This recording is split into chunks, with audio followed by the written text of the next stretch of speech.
Joining us now are Brooke May from Evans May Wealth and Carey Hall of Bank of America Global Research. Jill, we are back where we were 2 months ago on the S&P at 5,100 after briefly losing 5,000. And traders seemed spooked by the macro data, then heartened by earnings. What's the next catalyst? Well, we're looking for 5,400 on the S&P for year end. I think this year will be about fundamentals and earnings coming through. Last year was a lot about multiple expansion for the market. And, particularly this year, we think demand and, sales growth coming back will be an important driver because so far that's been lackluster. So I think the fact that we're seeing a broad, manufacturing recovery, inflection in a lot of our regime indicators, both U.S. and globally in terms of the cycle, do bode well for the earnings and profits recovery this year. And technically, we just barely lost 5,100 at the end there for the S&P for the week. Brooke, you think we can get more than 10% higher from here on the S&P, but you say don't try to pick sectors and don't expect rate cuts. That means you think tech is going to remain strong, it sounds like. We do. We think that tech is where a lot of the earnings are, but it doesn't look like last year.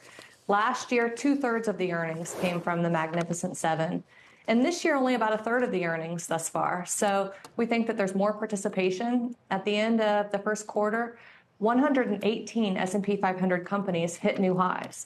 So broader participation, in addition to big tech continuing to be leadership, we think will lead the way through year end. So, Jill, are small caps a value trap here then, especially if you have inflation that's going to be sticky and you have a market that is aggressively pricing fewer rate cuts this year and now later into the year?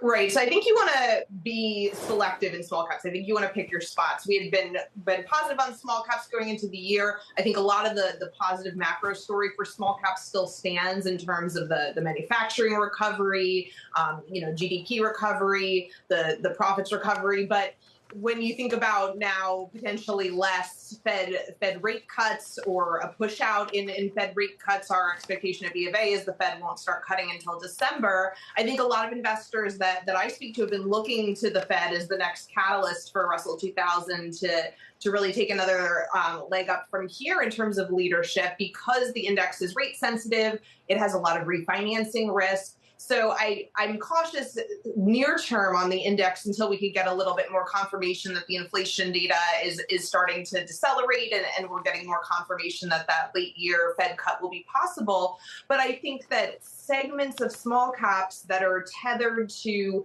better economic growth, the profits recovery, higher commodity prices, and that have less refinancing risk could still be positioned to outperform in the near term. So I think sectors like energy and industrials, materials, these are some of the ones that have less refinancing risk and are tethered to those themes. And then just being selective at the stock level, avoiding stocks that are lower quality, that have a lot of leverage or, short-term or floating rate debt and that are more sensitive to rates. Okay.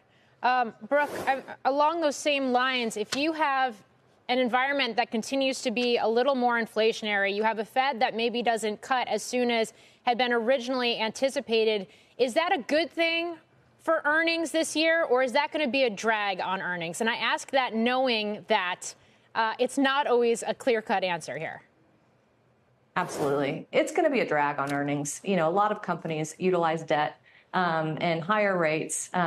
Most large companies have fixed rates, but to Jill's point, a lot of smaller companies are rate sensitive, and earnings have proven that interest rates have been navigated differently by corporate management within the same sector. Some companies have done well and others have really disappointed. So you have to be very specific right now and use a bottoms up approach.